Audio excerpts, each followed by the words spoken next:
Do you think this team has turned the page from the 2019 mindset and finally recognizes this is 2021 and they have to earn it? I think that they have that's a good call. I think their mindset has been right the last 2 weeks. Well, I'll give them that. Mindset is right. I'm not sure if they're good enough.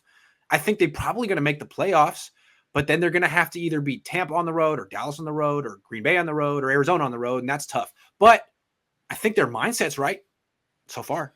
Yeah, I think the mindset is right. I know 49ers players, especially like Fred Warner, he's always said that, hey, we know this is this year. We're not trying to ride the coattails or the laurels that we had before. But I think that it's hard to turn the page from a Super Bowl ascension.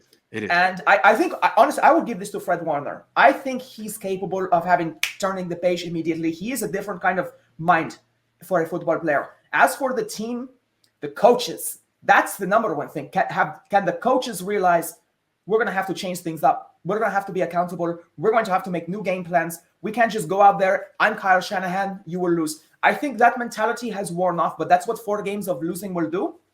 And again, as they all say, winning is the best cure for dissension in the NFL. So we're all here with a 5-5 record, talking about playoffs all of a sudden and things like that, and that's fine. They have to keep it going. Right. This 2 games, that's not enough. No. And the thing is, like, everyone expects the Niners. I mean, I think Niner fans expect them to win the next 2 games. Minnesota at home, they destroyed Minnesota in the playoffs 2 years ago. And then Seattle, they're broken. The Niners certainly could win the next 2 games, but they could lose the next 2 games. This is going to be very interesting. It's not Jacksonville. I don't know who's worse, Seattle with Wilson or the Cardinals with McCoy. So they couldn't handle McCoy. Right. Seattle could not handle McCoy either. That was interesting. Also, the Vikings just beat the Packers. Niners didn't beat the Packers. Yeah. Niners didn't beat the Packers. So, but what's the best team the Niners have beaten? The Niners were at home, and they're not good at home. So maybe we have an advantage by being on the road. We'll see. But I don't. The Niners have beaten one good team this year, right? One good team. The Niners. They've beaten one good team this year. Am I wrong? I mean, the Rams. Yeah. The Rams. And the Niners beat the Rams even when the Niners are bad. So I'd like to see a little more from the Niners. Yeah, so the victories that I don't want to say you want to write them off, but you should write them off. They have 4. The 4 that they should just completely. It's the Lions, the Jaguars, the Eagles, the Bears.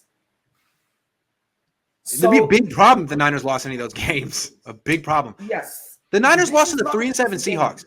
You know, I think a lot of people are confident in this game because it's Kirk Cousins. Right. And I think he's like Biff Loman, basically. Like, people just have no respect for him. No. They think he's just a failure. Goober.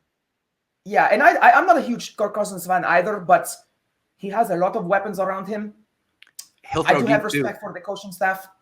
He'll throw deep. Like, I still think Jimmy has a mental scar tissue from the Super Bowl. Kirk will throw deep. Kirk will take awful sacks and make terrible plays with the game on the line, but he'll throw deep. So I don't know. We'll see. That's what concerns me, is what will our secondary do when it comes to being the most charged secondary in football. And that was the thing that really sucked about that tart defensive interference call, is that we were about to have a clean game, except for that. It's true.